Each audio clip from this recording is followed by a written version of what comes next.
Universal News TV, votre chaîne d'information la plus crédible. La République centrafricaine a toujours trouvé irrégulière la reprise de l'exploitation de la mine d'uranium de Bakouma par le groupe nucléaire français Areva. Selon un communiqué du gouvernement, cette exploitation de l'uranium est faite au mépris des droits et intérêts du peuple centrafricain. Les autorités centrafricaines souhaitent que toute opération relative à cette exploitation soit aussi profitable au peuple. Mais pourquoi et comment le groupe français Areva exploite gratuitement l'uranium en Centrafrique? Suivons maintenant le décryptage de la situation par nos analystes qui sont sur le plateau de DBS, la télévision panafricaine. Suivons. RCA, scandale Areva, promesse, pollution environnementale, qui pour payer la note, c'est notre grande interrogation de ce mardi 10 août de l'an de grâce 2021. Championne mondiale du nucléaire arrive à peine à sortir de la tourmente. Aux inquiétudes sur l'avenir de la filière depuis l'Occident, l'accident, il faut le dire comme ça, de Fukushima, s'ajoutent les retards des réacteurs de troisième génération en Finlande et surtout à Flamanville. Mais surtout, l'entreprise publique française est mise en cause pour des investissements suspects dans 3 gisements d'uranium africains, et c'est le cas de parler justement de la Centrafrique ce matin. Mais il faut rentrer dans l'histoire. En 2007, le groupe français avait racheté l'entreprise Uramine, détentrice depuis l'année précédente des droits miniers de Bakouma. Eh bien, Bakouma, il faut le dire comme ça, est une mine connue, très longue date d'ailleurs, où se trouvent d'immenses gisements d'uranium dans l'est de la République centrafricaine, qui avait suscité d'ailleurs de tels espoirs que le général François Bozizé, à l'époque président de la République centrafricaine, qui présidait alors aux destinées du pays, exigea d'Areva la construction d'une centrale nucléaire près d'un village où n'était encore arrivé ni l'eau potable, ni l'électricité, ni le téléphone. Les dirigeants du groupe préférèrent montrer, il faut le dire comme ça, les plans d'écoles, on va le dire, de stades et d'hôpitaux qu'ils s'apprêtaient, disait-il, à construire dans la région pour un montant qui aurait dû atteindre le milliard d'euros. Mais qu'en est-il aujourd'hui? Car rien n'a été fait. Aucune promesse n'a été, il faut le dire comme ça, tenue. Aucune école n'a été construite. Aucun hôpital n'a été construit. Et allez savoir ce qui s'est passé plus tard. Assorti d'importants bonus financiers, l'accord signé le 10 août 2008 permit le décaissage, un mois plus tard, de 8 millions de dollars versés au Trésor centrafricain en provenance des fonds spéciaux de l'entreprise française. Les voitures, les avions et les engins de construction géants envahirent peu après une capitale habituée au rythme, il faut le dire, précautionneux et engourdi des trafiquants de diamants. Un peu plus de 100 employés furent recrutés à travers le pays. L'université de Bangui fut mobilisée pour former des géologues et des topographes. Le général François Bozizé lui-même se rendit en mars 2011 dans le petit village de Bakouma pour annoncer l'arrivée des temps glorieux. L'étrange rêve qu'avait fait naître Areva a rapidement pris l'allure d'un des cauchemars, il faut le dire, habituels de la mondialisation. À Bakouma, les premiers salaires frôlaient à peine les 70 euros. Oui, vous avez compris, j'ai dit 70 euros. 70 euros par mois pour des journées de 13 heures, 7 jours par semaine. Eh bien, quand je dis 7 jours par semaine, vous comprenez que je dis 7 sur 7, lundi à dimanche. Eh bien, les gens travaillaient pour moins de 70 euros. Par semaine, sans pause déjeuner. Eh bien, c'est ce que précisera plus tard Sylvain Guéqué, un ancien foreur de ce côté-là. D'ailleurs, il nous fait une confidence. Nous n'avions droit qu'à un jour de repos toutes les 2 semaines passées sur le site minier lui-même, sous une chaleur intense et soumis à ces rayonnements radioactifs permanents. Mesdames, messieurs, il faut le préciser, le cadre centrafricain le mieux rémunéré, le directeur adjoint du site touchait 700 000 francs CFA. Je le dis, je répète, j'ai dit 700 000 francs CFA. Le cadre le plus, il faut le dire comme ça, élevé de cette mine, eh bien, avait la somme de 700 000 francs CFA par mois. Indique d'ailleurs un autre ancien membre du personnel qui lutte depuis des années aujourd'hui à Bangui pour obtenir les indemnités de licenciement. 8 ans et une guerre civile plus tard, Bozizé est parti en exil. Le gisement de Bakouma a été abandonné. L'espérance de vie ne dépasse toujours pas 50 ans dans le pays et le produit intérieur brut par habitant est de 350 $ selon les estimations de ceux qui nous disent être, il faut le dire comme ça, les démocratiseurs universels. Les routes, les hôpitaux et les écoles promis n'ont jamais été construits. Le ventre gonflé, des dizaines d'enfants souffrant de malnutrition sévère hantent les cases en terre cuite d'un village qui n'avait jamais connu la faim et qui vient de perdre d'ailleurs son dernier médecin. Oui, vous avez compris. Il n'y a plus de médecins de ce côté-là. L'électricité, l'eau potable et le réseau téléphonique qui avaient brièvement fait leur apparition ont complètement disparu. Eh bien, si on vous montrait les images, là-bas, c'est un no man's land. Le basculement est intervenu en 2012 à la veille de l'élection présidentielle française. Comme tous les premiers dimanches du mois, après avoir pris une avionnette pour parcourir les 800 km qui séparent Bakouma de la capitale du pays, Gianfranco Tantandini, dit le géant, se rendait à la messe de la paroisse. Ancien officier de marine italien naturalisé français, ce colosse au crâne rasé d'une cinquantaine d'années qui fume cigarette sur cigarette a commandé entre 2002 et 2004 un sous-marin nucléaire d'attaque. Eh bien, c'est ce qu'ils avaient comme projet pour la République centrafricaine. Et d'ailleurs, allez savoir ce qui s'y cache encore aujourd'hui. Le camp minier de Bakouma ressemble aujourd'hui à un no man's land de Stalker, le film d'André Tarkovsky. Un espace maudit où verdure, ruines et rouille se mêlent en un amas de moins en moins différencié. 40 ans d'expéditions, failles et de relations france-africaines se concentrent dans cette immense cuvette radioactive où une épaisse couche de boue et de feuillage a déjà recouvert les constructions abandonnées il y a moins, aujourd'hui, il faut le dire comme ça, moins de 20 ans. À terre gisent des centaines de boîtes en plastique qui ont servi au stockage d'échantillons de minerais, tandis que, quelques mètres plus loin, des sacs hermétiques en aluminium jonchent le sol, utilisés pour transporter des morceaux de minerais radioactifs. Ils n'ont jamais été évacués par Arriva et sont aujourd'hui tous éventrés. Des opérations aussi délicates et essentielles que l'enfouissement des déchets radioactifs, la décontamination des infrastructures et la sécurisation d'un site qui pourrait se révéler fatal pour les populations environnantes n'ont jamais été menées. Que faisait donc Arriva du côté de Bakouma, en plein cœur de la République centrafricaine? Était-ce pour tuer les Centrafricains? Était-ce pour polluer l'environnement? Était-ce pour tuer en tout point animaux, hommes, enfants, femmes et tout ce qui vivait? Allez donc savoir. En violation des règles les plus élémentaires, aucun panneau d'avertissement, aucune barrière n'interdit aujourd'hui l'accès. Lorsqu'on s'aventure sur le principal gisement, les rayonnements sont omniprésents. Au-dessus des déchets radioactifs abandonnés, tels qu'au milieu des champs, entre une petite plantation de maïs et un troupeau de zébus, les doses mesurées représentent 40 fois l'irradiation naturelle de la région et 17 fois les doses maximales autorisées en France pour les employés du nucléaire. Les infrastructures sanitaires ont été complètement démantelées avec le départ des derniers expatriés et les fichiers médicaux des employés locaux ont disparu. Aucun suivi n'a été mis en place. À quelques milliers de kilomètres de là, Arriva, société anonyme propriété de l'État français, a annoncé en mars 2015 des pertes de 4,8 milliards d'euros et doit engager une restructuration qui impliquera la suppression de 6 000 emplois. L'État a dû participer à une récapitalisation, nous dit-on, de 5 milliards d'euros pour restaurer son bilan, tandis que son activité réacteur doit être complètement cédée à EDF. Ce fut le cas d'ailleurs en 2017. Allez d'ailleurs savoir, quand on parle de ce scandale industriel du siècle et les sommes astronomiques qu'il charrie semblent à des années-lumière de ce petit village centrafricain, comment comprendre qu'Arriva ait dépensé plusieurs milliards d'euros pour l'achat de 3 mines fantômes en Namibie, il faut le dire, dans un village qu'on appelle Trekopje, en Afrique du Sud à Ristquil et en Centrafrique à Bakouma, avant de les fermer précipitamment sans en avoir tiré un gramme de minerai. 4 milliards d'euros de pertes sèches inscrites dans les comptes de l'entreprise publique, soit l'équivalent de 20 années de budget de l'État centrafricain. Voilà l'état des lieux de ce qui s'est passé du côté de la République centrafricaine, en plein cœur justement de ce pays, dans un petit village appelé Bakouma, qui est resté aujourd'hui abandonné. Oui, les hommes abandonnés, la nature abandonnée, l'environnement abandonné, et tout ça, aujourd'hui, là-bas, c'est un secteur radioactif. Un village radioactif. Vous y allez, vous êtes tout de suite empoisonné et toute âme qui vit de ce côté-là, eh bien, ne peut que mourir. Voilà pourquoi nous nous interrogeons ce matin. République centrafricaine, scandale Arriva, promesse, pollution environnementale, qui pour payer la note? Albert Anatola ici, votre réaction? Mais écoutez, monsieur ici, José Longos, la thématique que vous mettez en débat ce matin pose de manière fondamentale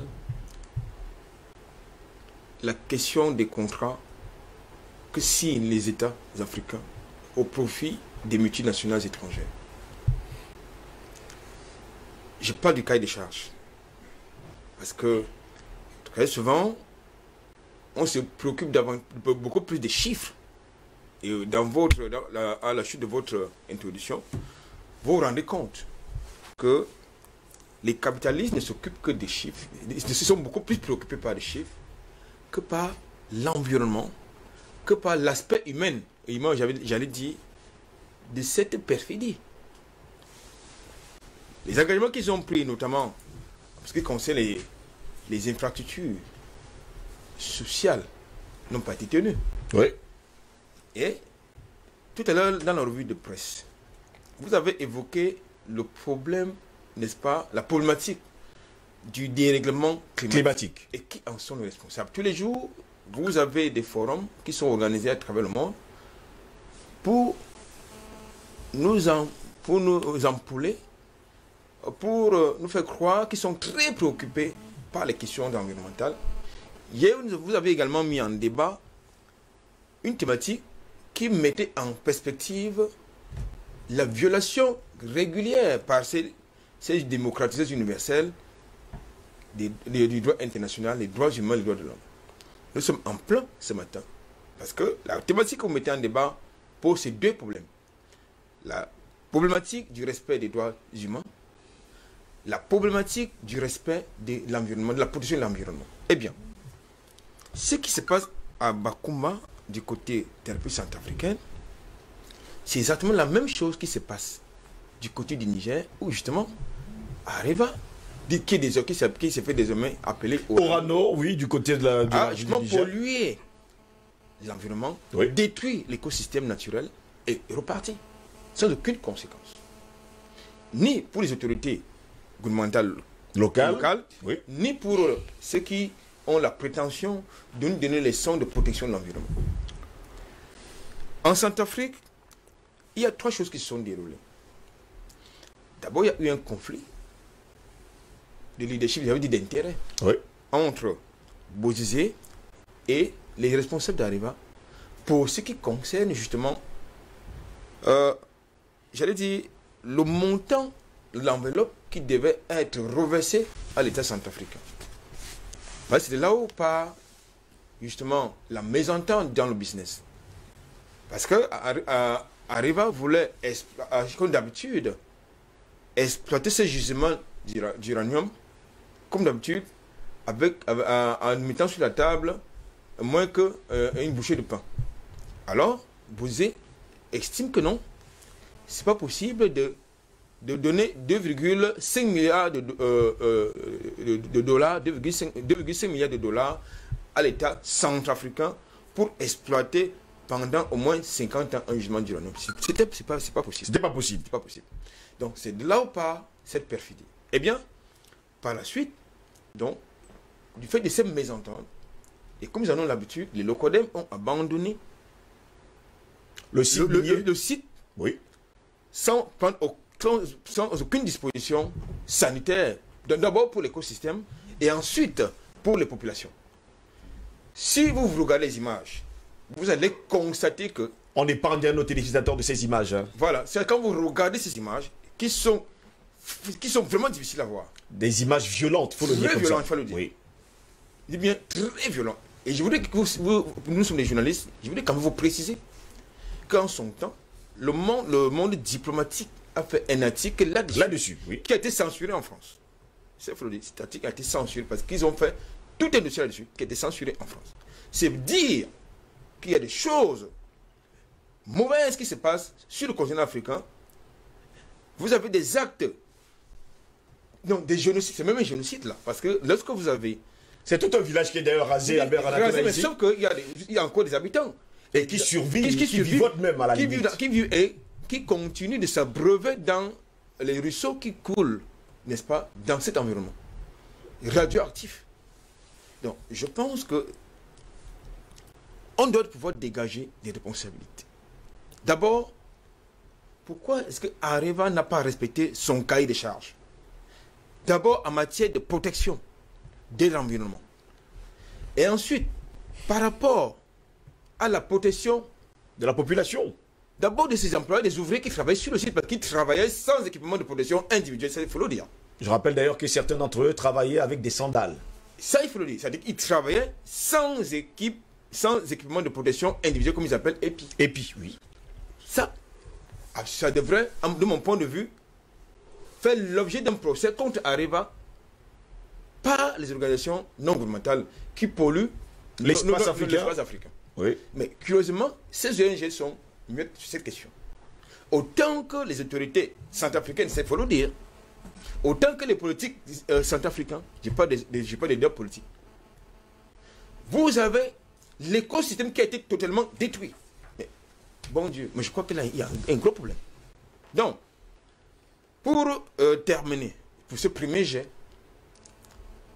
la France, qui est le principal actionnaire d'Areva, qui est devenu désormais Orano, n'a rien dit du tout.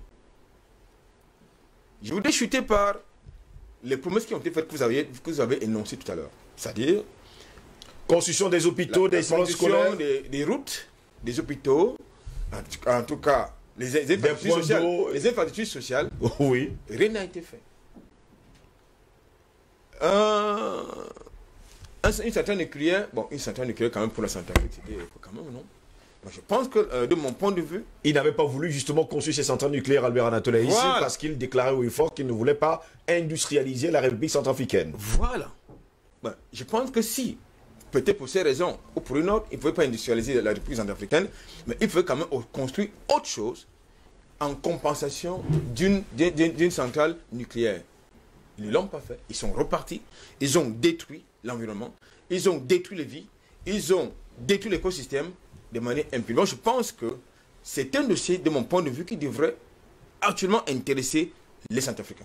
Je peux vous relancer d'ailleurs sur ce sujet avant de passer la parole à André Christelle Fanga. Il y a quand même des déchets radioactifs qui existent encore à Bakouma aujourd'hui. Et les enfants jouent justement avec des sachets qui venaient justement du site minier. Oui, tout à l'heure j'ai parlé de l'aspect humain.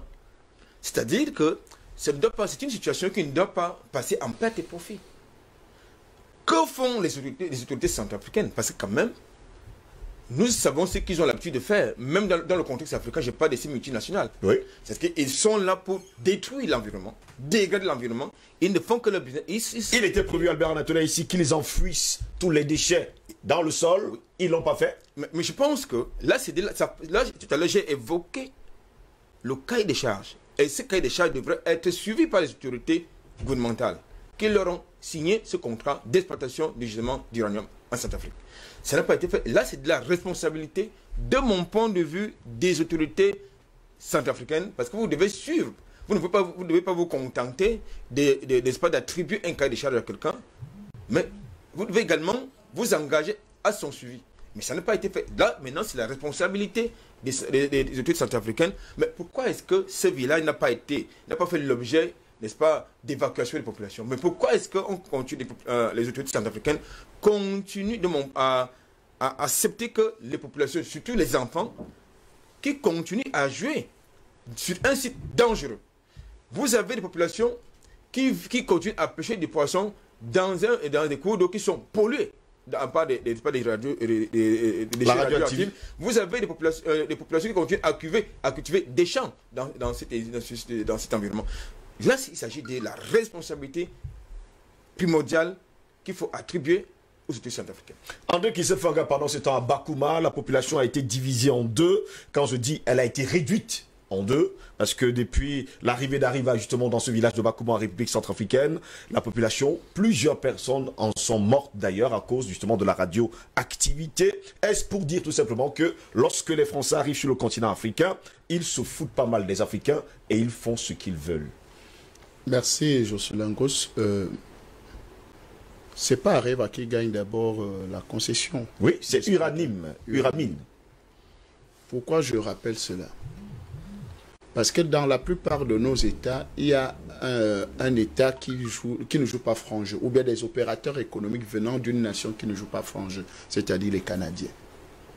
Vous avez le même problème au Cameroun avec une certaine exploitation des ressources minières dans notre pays qui ont été gagnées par les Canadiens, mais aujourd'hui, qu'on a donné le contrat à quelqu'un d'autre. Oui. Donc, en réalité, ils ne réalisent jamais les contrats de concession qu'on leur donne. Donc, c'est comme s'il y a une stratégie que quand la France sait qu'elle ne peut pas obtenir directement un contrat minier, quelque chose, elles utilisent au Canada. Pour que le Canada vienne en avant. Et maintenant, après qu'il y ait échec, la France maintenant vient racheter pour dire que vraiment, vous avez vu que le premier là n'a pas pu réussir à faire, nous, on va le faire.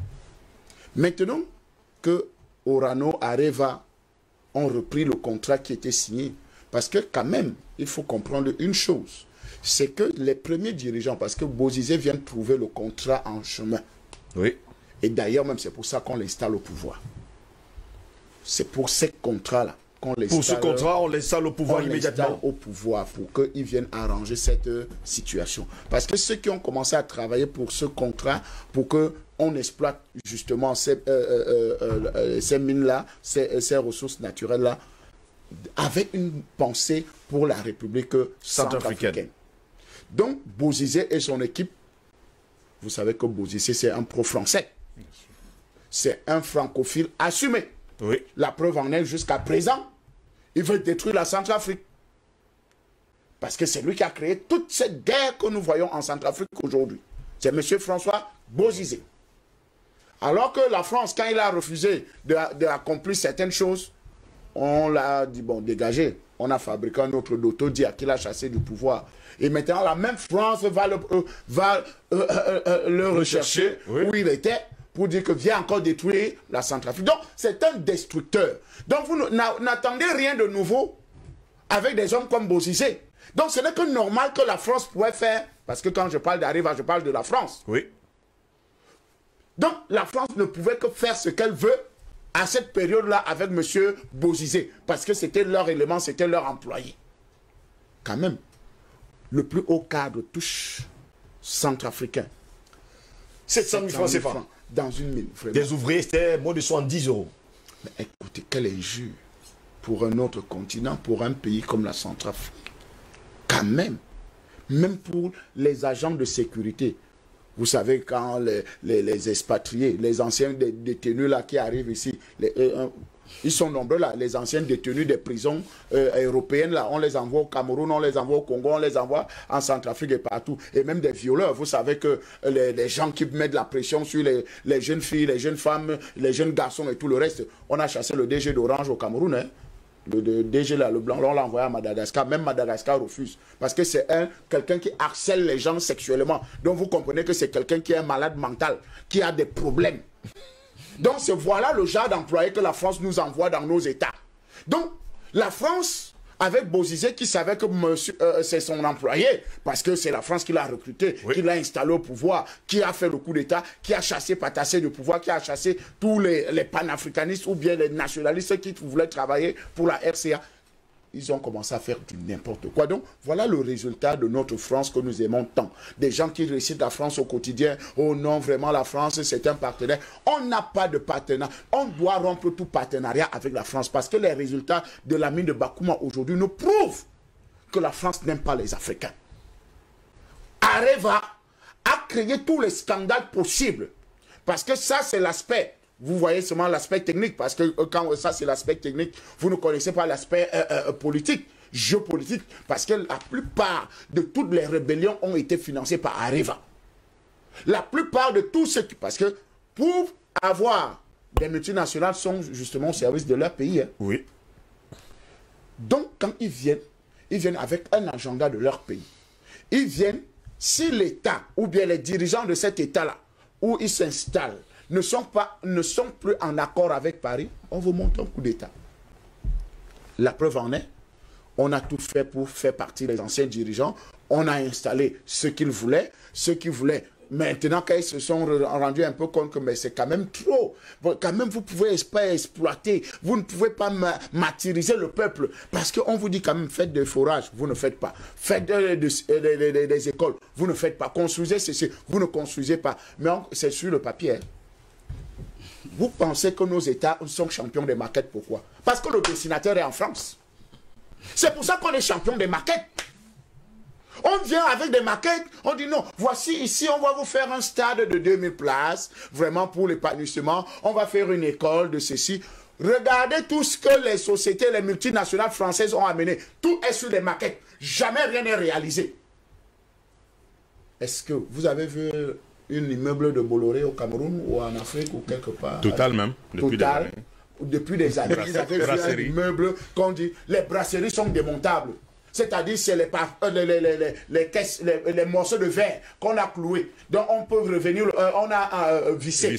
Donc, on vient le matin, on le dévisse, on reporte, on repart avec. Donc, quand vous avez des Français quelque part, vous avez la malchance. La malédiction. C'est la malédiction. Donc, Areva et les dirigeants français, c'est une malédiction pour la RCA. Et c'est pour ça que nous pouvons nous rendre compte qu'aujourd'hui, ils n'ont que laissé pollution. D'ailleurs, partout où la France passe, ne laisse que la pollution. La preuve, Areva a tout fait, même les sachets, même remettre la... Parler de la Côte d'Ivoire un peu. C'est là où on a trouvé que non, c'était le dépotoir, où on devait aller déposer tous les déchets. Les déchets qu'on... C'était un bateau, on parle d'un navire, je ne me rappelle pas très bien le nom. Voilà. Donc, vous voyez un peu... La fête Trafigura. Voilà, Trafigura. Voilà la France. Donc, la France... C'est un pays maudit. Et tout ce qu'elle touche, elle maudit cela. Et c'est pour ça que nous devons travailler à ce que tous ces multinationales qui ne travaillent pas pour l'intérêt de nos nations, d'ailleurs, ils ne viennent pas travailler pour l'intérêt de nos nations, c'est-à-dire le Made in Africa, c'est-à-dire les multinationales camerounaises, africaines doivent se mettre en place pour aller conquérir d'autres territoires. Parce qu'on doit arrêter ça. Quand même, 60 ans d'indépendance, bon, disons que c'est sur papier, hein, que 60 ans c'est sur papier. Ils sont d'ailleurs plusieurs pays africains qui ont célébré leur indépendance au cours du mois d'août. Hein. Oui, bien sûr, 60 ans. Le Bénin, la Côte d'Ivoire. Et tout. Donc, mais nous pensons que c'est une indépendance et c'est maintenant où nous devons prendre nos responsabilités. La responsabilité, c'est que des pays comme la RCA, d'ailleurs, bravo au président Archange Touadéra, qui fait un travail extrêmement important. Et maintenant, on doit traquer ces dirigeants. On doit traquer les gens d'Areva. Parce que c'est incroyable. Quand vous laissez vous décimez tout un peuple. Parce que c'est tout un village, c'est une république qui est en danger. Vous laissez, on vous dit enterrer simplement, creuser et mettre à l'intérieur. À une certaine profondeur, c'est terminé. On n'a plus de problème. Mais ils ont laissé ça. Ils ont abandonné comme ça. À la volée. Chacun à ciel ouvert. Mais je vous dis, quand vous regardez ces images, c'est incroyable. On se pose la question, est-ce que les Français sont encore normaux? C'est des gens qui ont encore un cerveau, ils sont encore humains. Heureusement que leur président avait dit la bête de l'événement arrive, apprêtez-vous. Mais elle est même déjà là, parce que cette génération doit subir les foudres des bêtises, de la bêtise, de la bête. Parce que quand il dit que la bête de l'événement est là, ça veut dire qu'ils vont se comporter en bête sauvage. Et la preuve en est, c'est des sauvages. Ils ne peuvent que laisser ce genre de comportement, ce genre de situation dans les États, dans les villages, dans nos pays. Merci à André Kissefaga pour cette première prise de parole. On ne va pas également oublier Omer Seda que le 5 février 2016, selon les documents de Wikileaks, eh bien, il faut préciser par ailleurs que l'entreprise Areva est mise en cause pour avoir renié ses engagements juridiques, sociaux et environnementaux sans le paiement de la moindre compensation pour les conditions d'exploitation néocoloniale de ces mines. Et ce fut également le cas du côté de la Centrafrique. Finalement, il n'y a pas de droit pour les Africains. Faut-il que j'écoule les larmes pour vous montrer la profondeur de la douleur après avoir écouté Christelle Fanga et Triple A? Votre question me pousse à me poser une question. De quoi parlons-nous? Areva. Oui. Le géant du nucléaire, une entreprise qui pèse... Le monstre du monde. Le monstre du monde dans le monde. Hein. Exactement. Voilà. Une entreprise qui pèse des milliards d'euros. Une entreprise qui engrange des bénéfices astronomiques. Je suis un Singos sans être expert en matière d'investissement. Bénéfices astronomiques, mais qui paye les Africains au lance-pierre? J'y arrive, permettez-moi. Sans être expert en investissement industriel, je voudrais vous signaler que mon modeste parcours dans l'univers de l'investissement en France, bien entendu, me permet d'arriver à la conclusion selon laquelle une entreprise, quand elle investit, elle doit tenir compte du développement de la localité d'investissement. Par déduction, Areva qui pèse des milliards d'euros, installée à Bakouma devrait apporter mathématiquement le développement. Mais sur le terrain, c'est tout à fait le contraire. Pour bon nombre de Centrafricains à cette époque, c'était des lendemains glorieux qu'arrive à apporter justement. Ça me conduit progressivement vers la réponse à votre question en allant, en m'inspirant de ce que vous avez placé sur la table du débat. Areva, scandale. Mais faudrait-il encore que je revienne sur les pas de AAA, de Fanga, pour montrer que Areva, qui est une entreprise avec une capacité technologique indescriptible, soit incapable dans son investissement dans une localité comme Bakouma à prendre des dispositions sécuritaires pour les employés. J'ai entendu dire là qu'il y en a qui travaillent sans épis. Pour les épis, oui. Mais c'est quel scandale? C'est pire qu'un scandale. Mais maintenant, lorsque je passe ce premier pont, j'arrive au plus important, les promesses. Mais je n'ai pas envie de dire que les promesses n'engagent que ceux qui y croient. Oui, bien sûr. Mais nous sommes dans le monde de la prédation. Oui. On dira peut-être de Christelle Fanga qu'il est un aboyeur. Mais quand il le dit avec passion, peut-être il faudrait que je le dise posément pour lui emboîter le pas.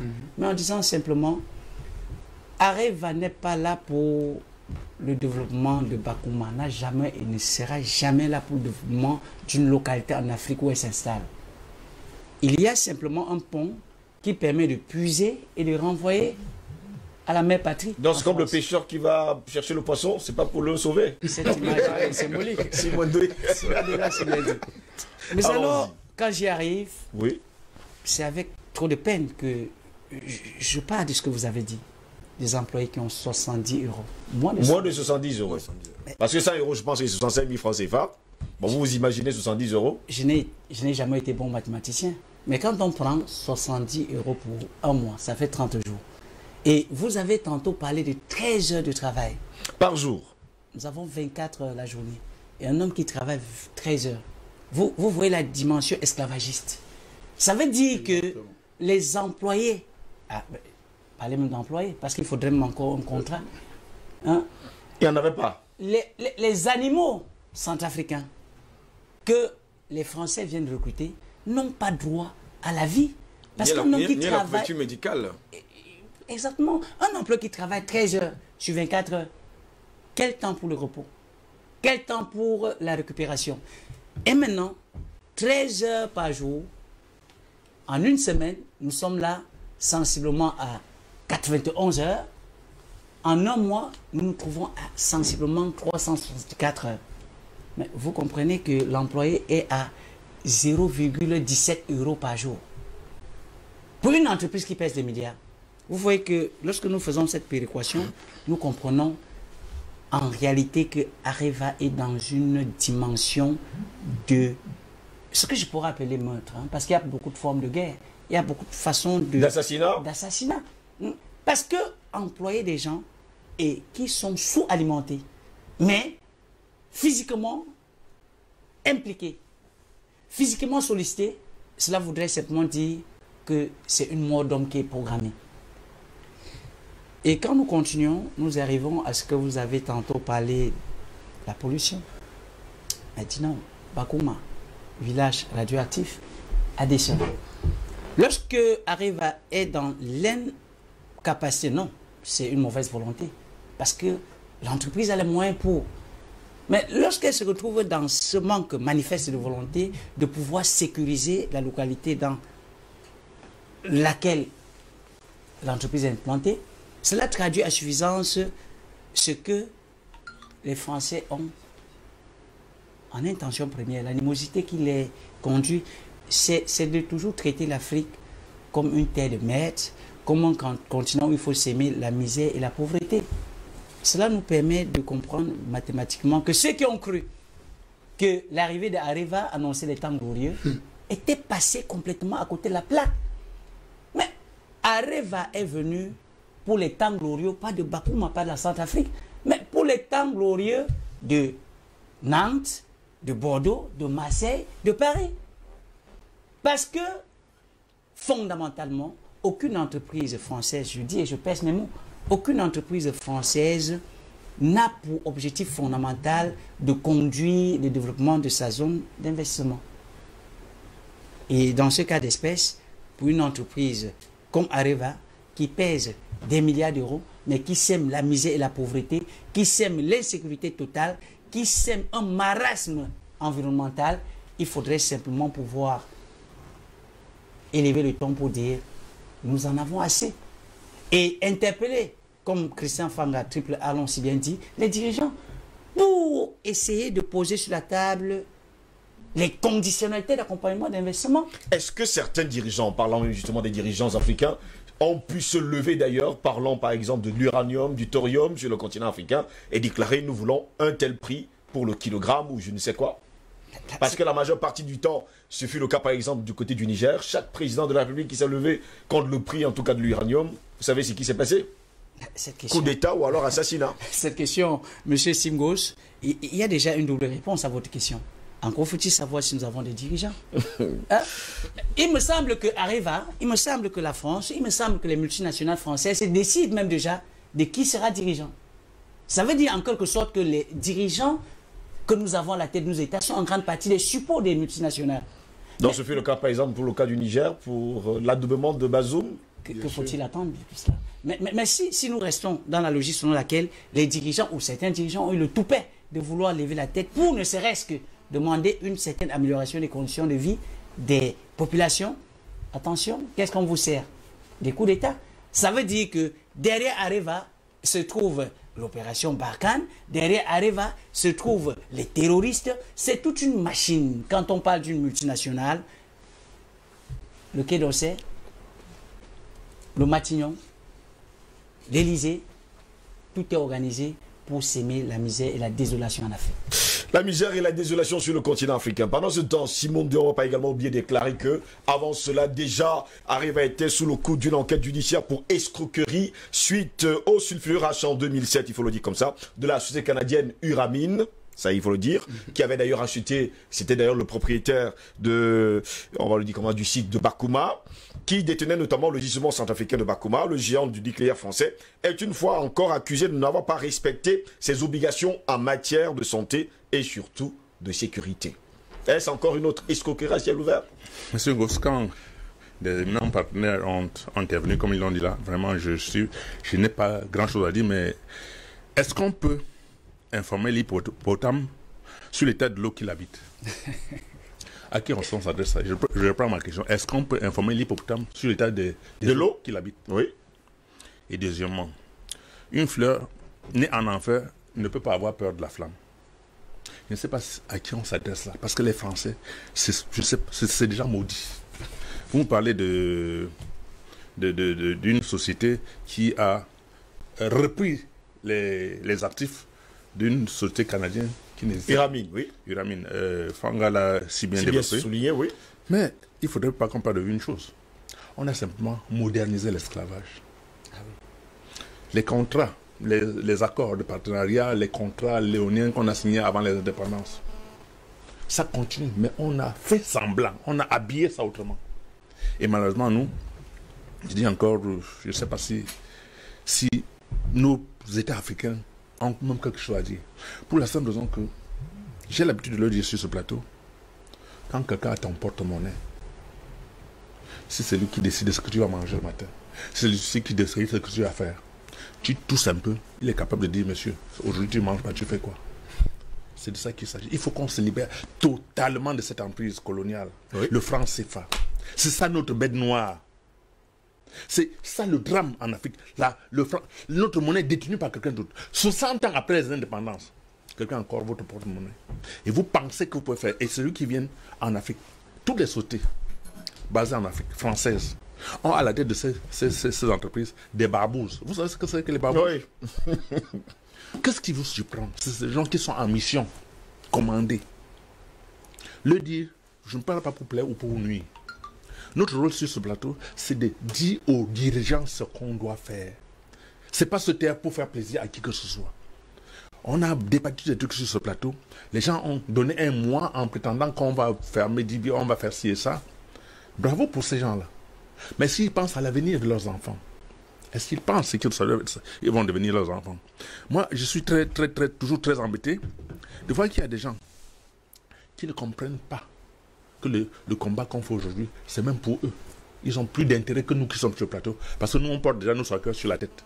Oui. À tout moment, on peut se retrouver à 4 mètres sous terre. Mais eux, ils vont bénéficier. Quand on fait les routes dans un pays, quand on suit un village, est-ce que c'est pour nous qui sommes sur ce plateau? Pas du tout. Est-ce que quand on met l'électricité dans un environnement où une société vient piller, voler, tuer des gens, on crée des écoles, on crée des routes? Moi, je ne suis pas centrafricain. Mais ça me fait mal de voir que mes frères noirs vivent dans la misère étant au paradis. Et c'est pour ça qu'on dénonce. On dénonce pas parce qu'on veut nuire ou pour plaire à qui que ce soit. Je n'attends rien de personne.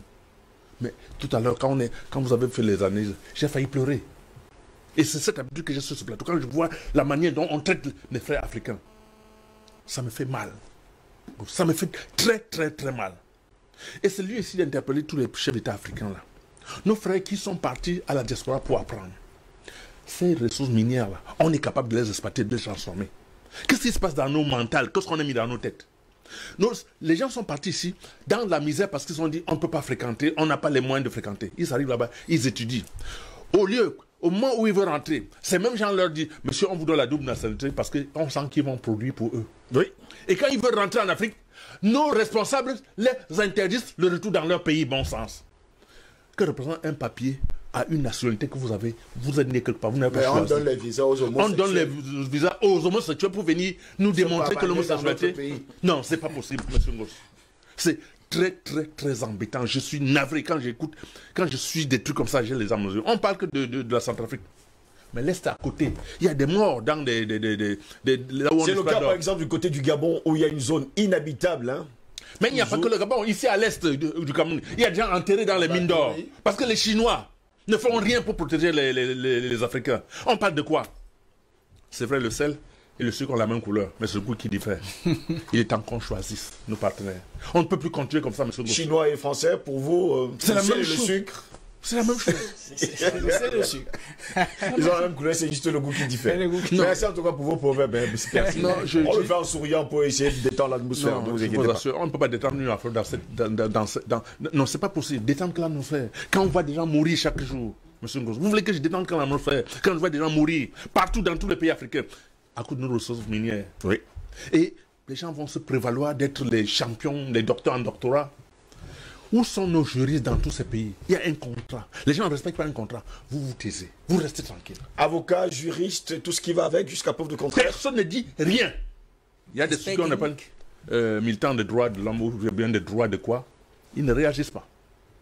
Moi, j'ai mal. J'ai mal, Ngos. J'ai mal de me retrouver sur un plateau où on démontre des choses où tout le monde voit. Mais chacun regarde ailleurs. Personne ne veut regarder dans cette direction. Parce que demain, ils ont besoin d'un visa pour aller dans un pauvre pays qu'on appelle la France.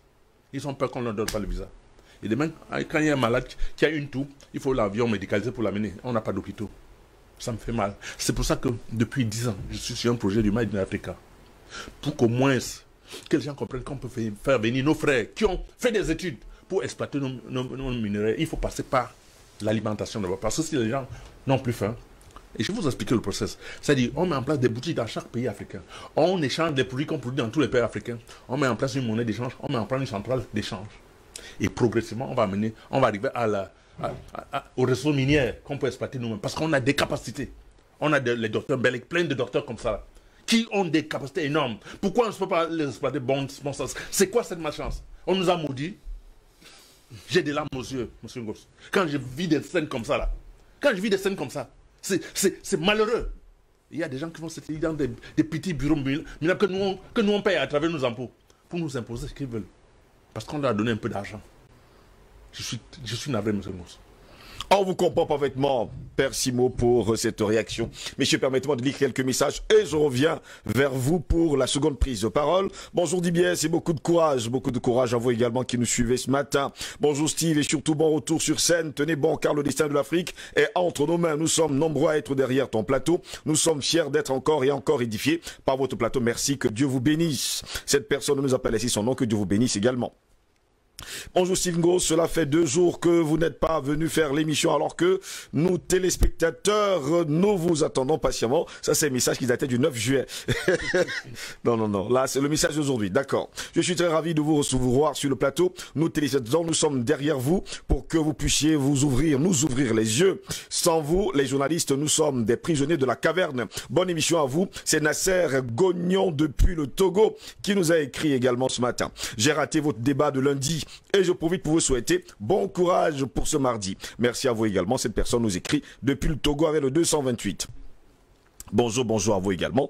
On va vous dire bonjour. Bonjour, si l'Occident en général, la France en particulier, comptait payer la facture de leurs méfaits, ils les commettraient chez eux. Ils seraient les premiers à informer le monde entier. Leur silence, leurs mensonges et leur hypocrisie sont faits à dessein pour prouver leur haine et leur mépris envers l'Africain. Arriva ne veut pas payer, mais sera contraint de payer, car les colons découvrent qu'il y a homme, force et surtout changement en face. C'est Eoni Cyril qui nous écrit depuis Douala, au Cameroun, la capitale économique, ce matin. Allons-y. Good morning, Mr. Steve. Welcome back on DBS TV. Channel more grease to your elbow. D'accord. Viva Pan-Africans. Viva panafricanisme. Ok. On vous comprend, même cette personne n'a pas laissé son nom ce matin. Elle nous écrit avec le 220. Je ne sais pas quel pays c'est, le 220. On ne sait pas justement qu'on va chercher. Bonjour Steve et combattant, grande est ma joie de vous revoir. Seulement, vous ne vous avez pas averti de la reprise de notre émission favorite. Je vous ai averti de la reprise de l'émission. Il y a une bande-annonce depuis plus d'une semaine qui a couru avant le lundi 9. Donc je vous ai averti, c'est vous qui n'avez pas égalé la télé. C'est par l'Occident que je tombe, par accident que je tombe sur vous dans les réseaux sociaux. Steve, je t'ai défendu bec et ongle. Il fallait au moins nous tenir informés de façon solennelle pour ne pas rater la reprise. C'est via Obama Emmanuel depuis à Konolinga. Au moins, là, vous savez quand même que là-bas, on nous suit. Oui, ils nous ont suivis. Le message est passé. Le message est passé. J'avais déjà fait un message. Il était officiel. Solennel d'ailleurs, hein, pour vous dire merci pour tout. Pour le soutien, merci pour les écrits, merci pour les lettres, merci pour les appels, merci pour tout ce que vous avez fait au cours de ces 1 mois. Le pêcheur ne va pas à la pêche pour sauver le poisson, mais pour le manger. Merci au Patiage Simo pour les solutions africaines. J'attends impatiemment la concrétisation du projet panafricain que vous venez de parler. N'oubliez pas mon pays, le Congo-Brazzaville, parce que je serai le premier à adhérer. Nous devons tout faire pour tenir en échec les plans diaboliques de ces mondialistes qui veulent faire du monde leur propriété privée. C'est Gisti Oyanza depuis le Congo-Brazzaville qui nous a également écrit ce matin. Bonjour frère, content de te revoir sur le plateau. Cette personne nous écrit depuis la France. Content également de vous retrouver, mesdames, messieurs. Quelqu'un qui nous envoie une vidéo, on la regardera plus tard. Merci encore. Bonjour monsieur Ngo, salut à tous les panélistes. Heureux de vous retrouver après un mois d'absence. Beaucoup de courage, nous vous soutenons. C'est Roger qui nous écrit depuis Lomé au Togo ce matin. Allons-y avec les messages. Bonjour le plateau. Je suis ému de que vous repreniez, monsieur Ngos, par votre biais. J'aimerais poser une question à monsieur Fanga. Je suis contre un raisonnement de ces derniers sur une chaîne panafricaniste que je cite. Le fils peut remplacer le père au pouvoir. Comment ça, il a son épaule, la dictature dans nos pays respectifs et la mauvaise gouvernance s'installe. Il faut donner la chance à tout le monde dans une région respectable. Pourquoi envoyons-nous nos procédures étudiées, nos progénitures, je pense que c'est ce qu'il voulait dire, étudier, ayant aussi un rêve d'être un jour président de la République et de développer leur pays. C'est Green ce qui nous écrit depuis le Bénin. Apparemment, vous avez dit sur une autre chaîne de télévision que le père peut remplacer le fils. Le fils peut remplacer le moment opportun. En tout cas, c'est pas le sujet de ce matin. Bonjour DBS, bonjour aux différents panélistes. C'est un immense plaisir de vous retrouver ce matin. Que le Seigneur Tout-Puissant vous fortifie et veille sur vous. Moi, j'aurais juste une question, monsieur Ngos. Et après la dénonciation, l'édification sur les plateaux, c'est quoi la suite? On vous demandera pas d'aller sur la route. Non. C'est pas ça. Il faut déjà prendre conscience. C'est déjà ça. Je vous réponds tout de suite. Vous m'avez demandé. Il faut déjà prendre conscience qu'il y a des problèmes pour que demain, après-demain, ce qui se passe aujourd'hui ne se répète plus jamais. C'est justement ce qu'il faut faire. Et j'espère que j'ai répondu à votre question. Non, monsieur Ngossa, c'est trop facile quand vous répondez comme ça. S'il faut descendre dans la rue, on doit descendre. Pour chasser les Français. C'est tout. Il ne faut pas continue. On ne va pas continuer à faire la langue de bois ou bien de rester sur les plateaux. S'il faudra descendre dans les rues, pour chasser les Français, on les chasse. On va descendre. C'est clair. Merci beaucoup, monsieur. Commencez par boycotter tous les produits français, déjà. Vous avez suivi maintenant la réponse. Cette personne, j'espère qu'elle a... Vous lui avez donné l'opportunité maintenant de croire. Oui, bien sûr. Messieurs, un peu de calme quand même. Mais ils ne sont pas calmes quand ils nous tuent. Je suis d'accord avec vous. Bon. Bonjour Steve, il faut noter qu'une partie des carottages remontés sont analysés par la compagnie, mais une grande partie est laissée sur place, déposée simplement dans la nature. Qu'adviendra-t-il des contaminations qu'ils vont générer? Il y a même déjà la contamination puisqu'il y a radioactivité sur le site. On peut aussi se demander pourquoi des compagnies australiennes se rendent en Afrique alors que leur continent contient encore de grandes réserves d'uranium. C'est le directeur de l'entreprise minière australienne Paladin qui répond en affirmant: les Australiens et les Canadiens sont devenus trop conscients des problèmes liés à l'exploitation de l'uranium. Il faut aller maintenant en Afrique. Ça au moins le mérite d'être clair. Acceptons d'ouvrir les yeux et exigeons la transparence. C'est ce que nous faisons sur le plateau. Exactement. Pour que les gouvernants le sachent qu'il faut justement que ces entreprises respectent le cahier de charges. Welcome by Miss Ngos. Bonjour, je suis très d'accord avec le Made in Africa. Seulement, il y en a des promoteurs qui déprécient la valeur de leurs produits. C'est le cas d'un thé fabriqué en Kondiok. Quand je l'ai découvert, j'en ai apprécié, mais quand j'en ai redemandé, la valeur a drastiquement chuté. Veillons donc à être constant. Merci. Merci à vous également, mais cette personne n'a pas laissé de nom ce matin. Voilà encore quelqu'un qui a un message qui date. Voilà maintenant le message d'aujourd'hui. Bonjour à tous sur le plateau. Quand les Français veulent ouvrir quelque chose ici en Afrique, la seule condition qu'on doit leur donner, c'est d'ouvrir aussi quelque chose chez eux. Et s'ils se comportent mal envers notre société là-bas, on met tout leur personnel ici en prison et les conditions de travail, de salaire, etc. doivent être les mêmes pour eux et pour nous les Africains. Le nègre noir qui nous écrit depuis Makepe ce matin. Bonjour Monsieur Steve Ngos. Arriva, c'est une entreprise spécialisée dans les crimes, la famine, la pollution contre les Africains. Leur objectif sont de piller les ressources naturelles d'un pays. C'est Adamou qui nous écrit depuis Maroua, dans l'extrême nord du pays ce matin. Bonjour Monsieur Ngos, Ghislain, c'est Jocelyn. Et surtout bon retour à vous et mon émission préférée. Je profite du sujet que vous avez évoqué concernant le sport dans notre beau pays, le 237. En effet, les Lions cadettes du volleyball du Cameroun ont gagné la Coupe d'Afrique des Nations à Abuja au Nigeria en mars 2021. Jusqu'à présent, les enfants et leurs coachs n'ont encore rien reçu. Leur prime ainsi que leur coach, même reçu par le ministère des Sports, encore moins par Maman Chantal Bia, que j'imagine qu'elle n'est même pas au courant de la situation. Où sont passées les primes des champions d'Afrique, des nations de volleyball? Je préfère rester anonyme. Bonne journée, que Dieu vous bénisse. Apparemment, vous êtes du staff. On vous a compris.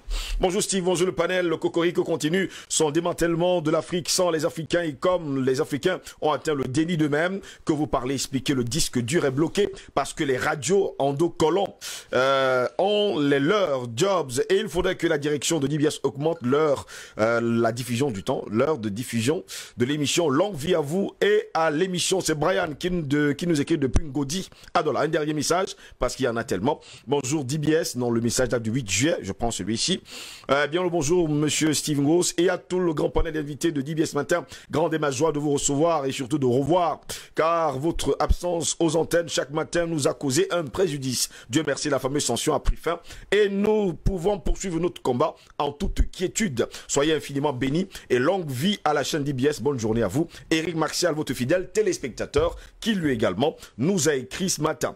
Les messages, il y en a tellement, ils sont nombreux d'ailleurs qui nous écrivent depuis l'étranger.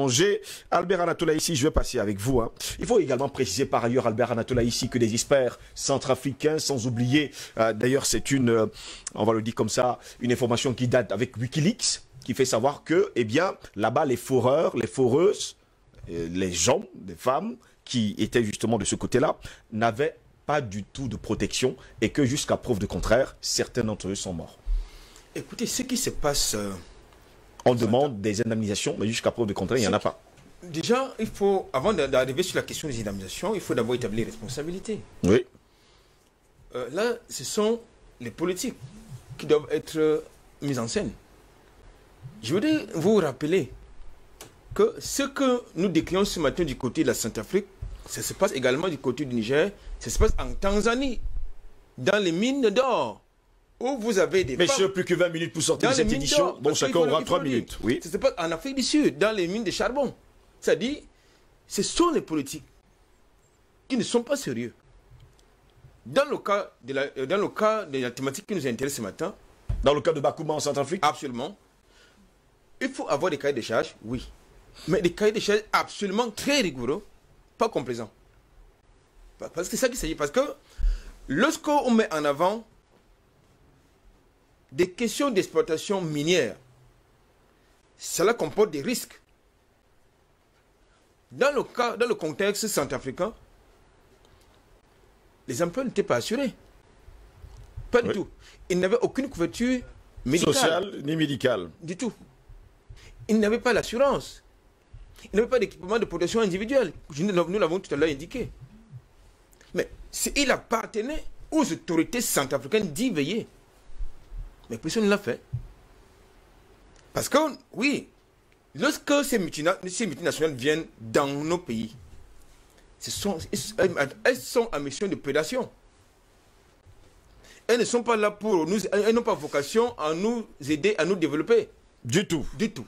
Et je vais reprendre les propos de Wikileaks. Les fourreurs, les aides-fourreurs et les agents de laboratoire censés être en contact avec les roches minéralisées en uranium ne disposaient d'aucun moyen de protection et n'étaient pas sensibilisés sur les mesures de radioprotection. Non, je pense que là également, nous sommes dans une opération de duperie. Parce que lorsque vous exécutez un contrat et que vous êtes utilisé comme manœuvre, on doit vous décliner les risques de votre activité. Oui.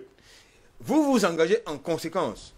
Mais sauf que, dans le contexte africain où vous avez une sorte de paupérisation de la population qui est sans emploi, tout le monde va n'est-ce pas, à la pêche pour pêcher du poisson, pour reprendre les termes du patriarche Simondé, sans prendre en compte, n'est-ce pas, les risques éventuels. Mais il appartient donc justement au gouvernement de protéger sa population. Et dans le cas actuel, je pense que dans le contexte centrafricain, il est important, il est impératif d'ailleurs, que les politiques prennent les responsabilités, que les ONG qui nous bassinent les oreilles tous les jours pour la protection. Quand c'est pour insulter leur pays, voilà, on les entend, mais quand il faut protéger les populations, on ne les voit pas. Quand il faut militer pour les intérêts des populations, pour la sécurité des populations, on ne les voit jamais. Oui. Il faut que justement les ONG portent plainte. C'est-à-dire qu'il faut au moins que la société civile, je parle de la société civile de manière générale, s'engage dans cette affaire et porte plainte justement à celui qui a eu le contrat d'exploitation de gisement d'uranium de Bakouma, c'est-à-dire Uramine.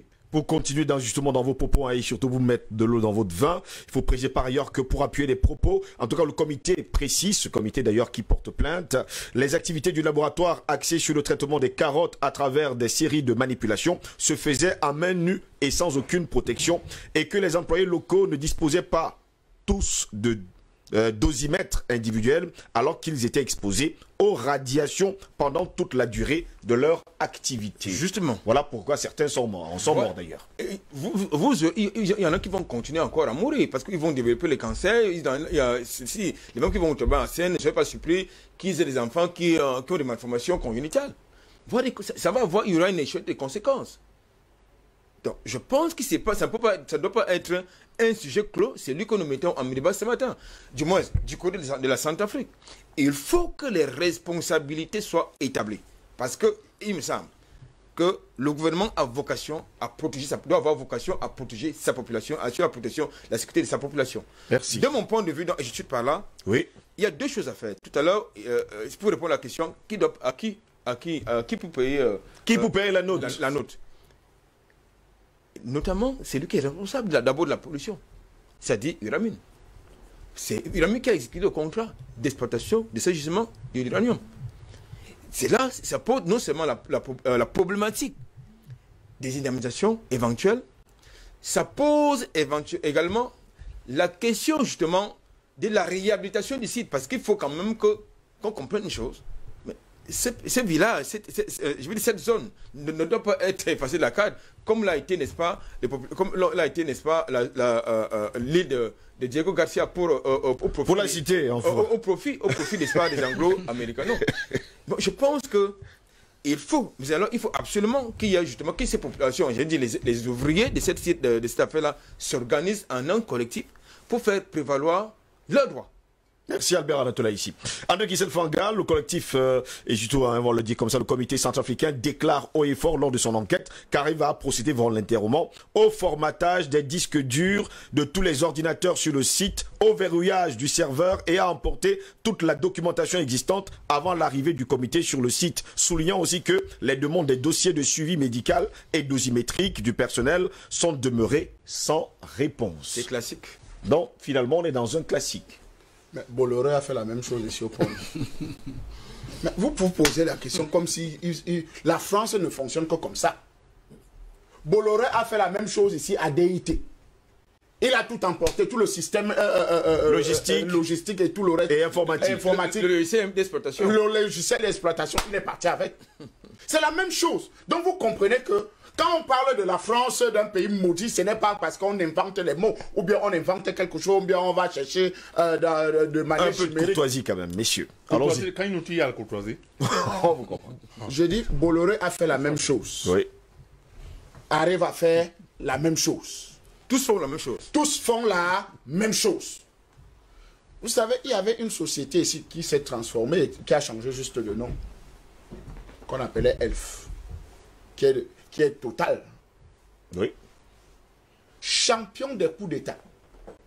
Champion du financement des rébellions. Allez demander au Nigeria avec l'État du Biafra et tout le reste.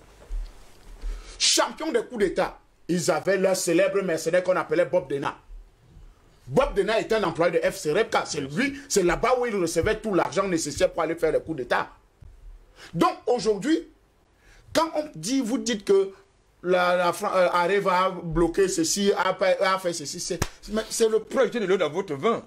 Kissel Fanga. Nous allons prendre le cas du paramètre urbain. Bah, il y avait un projet justement d'élevage des chevaux au Cameroun. Vous avez vu ça quelque part? Nulle part. Okay. Ou bien de l'installation de la piste des hippodromes dans notre pays. C'est où jusqu'à aujourd'hui? Jamais. Ça n'existe pas. Donc, quand on parle de ces choses-là, on n'invente rien. On dit des faits. On est dans les faits là. Les faits, c'est que quand un Français, on vous avait dit ici la dernière fois que le symbole de la France, c'est le coq.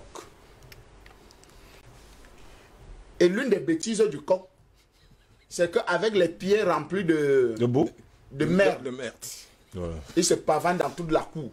Et vous voyez les pas de ça partout. La preuve en est, partout où les Français passent, vous voyez la merde partout. Bolloré laisse la merde au Cameroun. Areva laisse la merde en Centrafrique. Au Niger, il laisse la merde. Partout en Côte d'Ivoire, il laisse la merde. Rien de bon. Donc, c'est à nous les Africains maintenant de prendre conscience que comment on a un coq qui se balade dans tout notre cour avec la merde et on ne l'arrête pas et on fait comme on fait au coq dans nos villages. C'est aussi simple que ça. S'il y a un coq fou dans le village ou bien dans la basse-cour, qu'est-ce qu'on fait? Et le coq est souvent bizarre, hein, sauvage. Parce que c'est devant tous les étrangers, là, quand tout le monde est là, que quand il a vu la poule, c'est là où il vient grimper sur la poule. Devant tout le monde. Mais c'est ce qui se passe en Afrique. Et c'est ce qui se passe avec notre coq français. Lui, c'est devant tout le monde, quand tous les invités sont là, qu'il profite pour venir monter sur la poule. L'opération Sangaris. Oui, on vous comprend. Non, attends, non, il faut qu'on dise des choses. L'opération Sangaris. En Mondiovision, ils nous ont montré comment on monte sur les petits garçons, sur les petites filles. Mais la Côte d'Ivoire avait... Il y a eu un non-lieu, hein, André Kissel Fanga. Mais c'est ce que nous sommes en train de dire. Au Tchad, avec l'arche de Zoé, qu'est-ce qu'ils ont fait avec l'arche de Zoé? Nicolas Sarkozy a dit à tout le monde entier que peu importe ce que ces Français-là ont fait, ils vont rentrer chez eux en France. Et il a pris un avion, il allait les chercher. J'irai les chercher. J'irai les chercher. Oui, c'est son Vous voyez un peu comment le mépris, l'insulte, la condescendance. La condescendance où on est devenu aujourd'hui, où les gens nous prennent pour des animaux, des esclaves. En fait, l'esclavage n'a jamais changé, n'a jamais été aboli. Hein.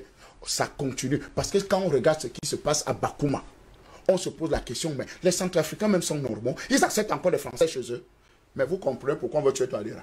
Ah, ça c'est clair. Vous comprenez pourquoi on veut tuer Touadéra, Bozizé et tous ces gens, ça clique de Tchangaï et Mekassoua et tout ça, sont des complices de ces Français-là. Parce que c'est des assassins. Parce que vous ne pouvez pas avoir un pays, un scandale comme celui de Bakouma et vous continuez à soutenir les Français. C'est pas possible. C'est pas possible. Parce que où on voit des gens qui sont dans une misère terrible, alors des gens qui meurent. Parce que les conséquences continuent jusqu'à maintenant. Jusqu'à aujourd'hui. Sans compter la pollution qui est restée. Donc vous comprenez qu'en réalité, nous devons nous décider à faire quelque chose. Un téléspectateur a posé la question de savoir qu'est-ce que nous devons faire en dehors des discours. Vous avez voulu répondre de manière la plus douce possible. Messieurs, à partir d'aujourd'hui, on ne va plus faire seulement des discours, on va passer à l'action. On va devenir... Vous savez, dans d'autres pays, la France est devenue propriétaire de beaucoup de choses par la force. Ils ont arraché des choses par la force. Et soyez, je termine, monsieur Ngos. Comment dans un pays, un étranger porte plainte à un dirigeant camerounais et il a gain de cause? C'est la véritable interrogation. Alors que ce citoyen, ce directeur général, il défend la cause du Cameroun. Et on se pose la question, on va où? On va arriver où? C'est la même chose aujourd'hui en Centrafrique. Des gens sont en train de protéger Areva. Des gens, parce que vous savez que toute la guerre qui se passe actuellement en Centrafrique, c'est parce qu'on ne veut pas que le professeur Tadera... Parce que c'est des choses qui sont en train d'être... Et c'est parfois les Africains qui combattent les Africains. Bien sûr. André Kisselfanga. Tous les dossiers là sont en train d'être révélés. On sait qu'il y aura un procès. Le contentieux historique aura lieu. Peu importe la durée de la nuit, le soleil finira toujours par apparaître. Merci André Kisselfanga. Et on espère justement qu'on reviendra sur le 27 août 1940, puisque le père Simon est là, c'est un UPCiste dans le sang. Et on reviendra justement sur la date du 27 août de l'an de grâce 1940. Et surtout, on est déjà dans le mois d'août. Ouais, bien sûr. Et on espère qu'on aura justement des invités pour en parler encore. Omer Seda, comment comprendre justement que sur le continent africain, chaque fois qu'une entreprise arrive, qu'elle soit étrangère d'ailleurs, eh bien, les locaux sont très mal payés et les étrangers très bien payés. Très grassement bien payés. Très grassement bien payés. Et très souvent très incompétents aussi. Oui. Souvent très incompétents. Merci. Vous prenez les anciens prisonniers, vous amenez des gens. Merci. Des voleurs. Permettez que je pose la question quand même à Omer Seda. Très grassement payés et parfois payés avec les euros. Pendant ce temps, ceux qui sont sur le continent sont payés à monnaie de singe qu'on appelle le franc CFA. Je pense que pour répondre à votre question, il suffit simplement... En 2 minutes ou 3, hein, parce que plus que 7 minutes, nous allons sortir. Il suffit simplement de s'inspirer de la charte de l'impérialisme. Et nous comprendrons que nous sommes là dans le prolongement de l'esclavagisation de l'Afrique. Mais je voudrais dire de façon succincte que nous sommes inscrits dans une dynamique de combat. Oui. C'est avant tout un combat éducationnel. Et il est important de rappeler, tout en revenant là sur les propos de Paul Fokam-Kamounié, qui disait, parlant des Africains, qu'ils se débarrassent de leur complexe, qu'ils prennent conscience de l'urgence de réfléchir. Mais je voudrais dire à ces amis français, à ces frères français, nous avons fait les mêmes choses. C'est des frères. Et peut-être même leur langue française, nous la parlons Ce mieux sont des frères. Ben dis donc, c'est Fanga, frère humain. Non, mais je voudrais pas. Non, ils sont frères humains. Mais laissez quand même qu'il termine son argumentaire. Hein. Très rapidement, je tiens à dire que nous ne sommes pas inscrits dans la dynamique de haïr notre prochain. C'est pas l'Africain. Exactement. Ils sont là peut-être pour détruire, mais nous sommes là pour construire. C'est peut-être aussi là le rôle de l'Afrique. Mais je dis simplement que nous ne sommes plus là dans la dynamique du complexe. Les Africains devraient comprendre que nous avons des ingénieurs, nous avons des experts techniques, nous avons des avocats, nous avons des juristes. Et l'heure est venue de pouvoir mettre sur pied une politique réelle de contrôle des investisseurs étrangers. Et il me semble simplement, selon la logique française elle-même, lorsqu'on implante une entreprise dans une localité, il faudrait absolument qu'il y ait une politique d'accompagnement, une politique de développement de la localité. Et nos États devraient prendre conscience de cela. Et au niveau du personnel, le cadre, il faudrait que nos pays déterminent un quota réel qui avoisinerait 90% des cadres qui doivent être des locaux. Et à la fin, il faudrait insister là-dessus, insister sur le dégagement de la marge bénéficiaire. Orange, Areva, toutes ces entreprises françaises ne doivent pas venir installer la misère et la désolation et faire rentrer des milliards en France. Non, ils doivent générer des milliards, développer la localité et rentrer avec les millions. Et surtout payer les impôts, il ne faut pas oublier. Champion de l'exonération. Toutes les sociétés françaises sont champions de l'exonération dans notre pays. Là, ils vont apprendre à payer. Simon D, pour sortir justement de cette édition de DBS ce matin, qui pour payer la note? C'est dommage, M. Ngos, c'est que le chien ne change pas sa manière de s'asseoir. Si vous voyez en Guinée, Conakry, c'est qu'ils ont fait gagner par terre. Ça me surprend que les gens pensent que les Français vont changer un jour. Les Français sont les gens qui veulent les œufs, mais ils mangent la poule. Ne l'oubliez jamais. Ils veulent les œufs, mais ils mangent la poule qui produit les œufs. Ceci dit, quand on voit tout ce qui se passe dans les pays africains, il y a un machin qu'on appelle la CPI. Je n'ai jamais entendu la CPI parler des histoires qui se passent partout en Afrique par rapport aux gens qui les soutiennent dans les pays africains. Ça veut dire qu'il y a un complot. Je n'ai jamais entendu l'ONU, ou c'est l'ONU, l'eau qui est nue, ou bien c'est moi qui suis nu. Je n'ai jamais entendu une seule plainte.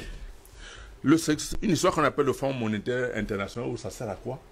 Qui finance tous les machins qui sont partout en Afrique. Ils ne sont jamais pleins parce qu'il y a un vaste complot entre ces pays pour détruire complètement l'Afrique. Il est temps que les Africains se mettent ensemble, je dis bien, qu'on détruit les frontières, ce qu'on a mis en place, pour se mettre en place. Et le Made in Africa est dans ce sens, parce que si vous commencez à échanger, vous n'aurez plus de frontières. Et on a une chance que depuis le 1er janvier, il y a la zone de libre-échange qui est fonctionnelle. Ça veut dire qu'on peut produire ici, livrer partout, on produit là-bas, on livre partout, sans payer de douane. Pourquoi est-ce que les Africains ne peuvent pas s'engouffrer dans cette histoire? C'est fort de ça que je suis en train de sortir le livre, je suis en train de mettre en place toute cette base assez solide. Et j'interpelle le monsieur qui est au Congo là. S'il peut m'appeler pour être le coordonnateur du Made in Congo au Congo pour qu'on travaille ensemble. Parce qu'on a besoin des panafricains engagés pour sauver l'Afrique. C'est la seule voie. Parce qu'à travers cette histoire, le franc CFA va tomber. Parce que si on échange ensemble, on va trouver une monnaie d'échange entre pays africains. On ne va plus dépendre du franc CFA. Parce que c'est vous ne pouvez échanger qu'à travers une monnaie. Est-ce que vous pouvez utiliser la monnaie des autres? Ils ont imposé leurs produits partout pour qu'on utilise le CFA pour échanger. Or, si on met en place nos produits, on va échanger à travers une monnaie. Mais qu'est-ce que vous pensez justement de ces Africains qui pensent que les produits made in Africa sont souvent très chers, plus chers que les produits qui viennent de l'extérieur? Ça, c'est encore un complexe du colonisé. Oui. Moi, par exemple, j'ai des produits qui ne coûtent pas cher. Et quand bien même un produit on commence un produit. Je prends par exemple les biscuits de patates. Voilà. Quand on commence un produit. Un sachet aujourd'hui, c'est combien? Je vais répondre. Les produits étrangers coûtent moins cher parce qu'ils sont fabriqués. Non, d'abord parce qu'ils bénéficient des subventions de l'État et ensuite ils bénéficient des exonérations douanières et fiscales. C'est pour ça que ça coûte moins cher. Donc il faudrait également que l'État vienne en aide. Le croissant à 700 francs. Justement. Total. Mais il y a des gens qui mangent, à 700 francs. Et les gens mangent. Alors que c'est une grosse escroquerie.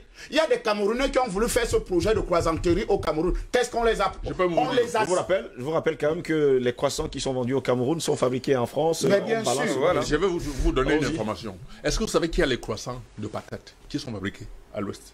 Bientôt, on va les avoir. C'est pour ça que le Made in Afrique est quelque chose d'extrêmement... Et ce croissant, il est meilleur. Il n'y a aucun produit chimique. Tout ce qu'on fabrique en Afrique, il n'y a aucun produit chimique. Donc, il y a une protection sûre et certaine. Merci. Donc, comprenez qu'on a intérêt à adhérer tous au Made in, consommer ce qu'on produit et produire ce qu'on consomme. Voilà la seule voie pour se libérer totalement de la dépendance avec des Occidentaux. Et boycotter tous les produits venus d'ailleurs. Parce que si nous n'avons pas levé le Covid-19, c'est pas sûr que dans les pharmacies, dans l'alimentation qu'ils nous envoient, ils vont nous louper. Voilà. Des produits périmés. Mais bien sûr. Merci beaucoup, Simoni, d'avoir été là ce matin. Merci Ngosso, encore une fois de m'avoir invité. Mais vraiment, je quitte ça avec des larmes aux yeux par rapport à ce que je viens de suivre pour la Centrafrique. Ça me fait très très mal. On revenait également sur un autre sujet plus poignant encore demain. Et on m'a demandé pourquoi j'ai dit récalcitrant. Je serai encore un peu plus récalcitrant d'ailleurs. Omer Sula, merci d'avoir été là ce matin. C'est toujours un plaisir de répondre présent à votre appel pour servir le continent africain. André Guizet-Fanga, merci à vous également d'avoir été là ce matin. Ben, je dis, Africains, levons-nous, je crois que l'heure est grave. Et si on continue à dormir sur nos lauriers, on ne va pas arriver à notre libération totale. Levons-nous comme un seul homme pour briser cette malédiction qui pèse sur nous. Ce coq qui se balade avec la merde au pied là, arrêtons-le. Nous savons comment, vous avez chassé le coq au village quand il y a un étranger ou bien comment on se met des quatre coins et on l'encadre, ou bien il entre dans une maison et on l'arrête. Et c'est tout. Et c'est ce qu'on doit faire à ce coq-là. Albert Latoula ici, merci à vous également d'avoir été là ce matin. Monsieur Steve Longos, toutes les multinationales françaises ont un service QHCE, c'est-à-dire qualité, hygiène, sécurité, environnement, qui est appliqué chez eux. Pourquoi c'est pas... Lorsqu'ils arrivent sur le continent africain, ce n'est jamais appliqué. C'est la faute à nos dirigeants. La faute à nos dirigeants et à eux également. Nous allons leur demander ce matin de se réveiller et surtout de prendre leurs responsabilités, puisqu'ils sont responsables justement des populations. Messieurs, merci d'avoir été là ce matin. En rappel, l'existence d'uranium dans la région de Bakouma avait été mise en évidence par le Commissariat français à l'énergie atomique en 1947, lorsque la Centrafrique était encore une colonie française. Ici, Christine Muriel, pour Universal News TV. Merci de suivre Universal News TV sur YouTube. Nous vous rassurons que les informations que nous diffusons au quotidien sont suffisamment crédibles. Alors, n'hésitez pas à liker la vidéo si elle vous plaît, et si vous êtes nouveau sur la chaîne. N'oubliez pas de vous abonner et d'activer la cloche de notification pour ne pas rater nos prochaines vidéos.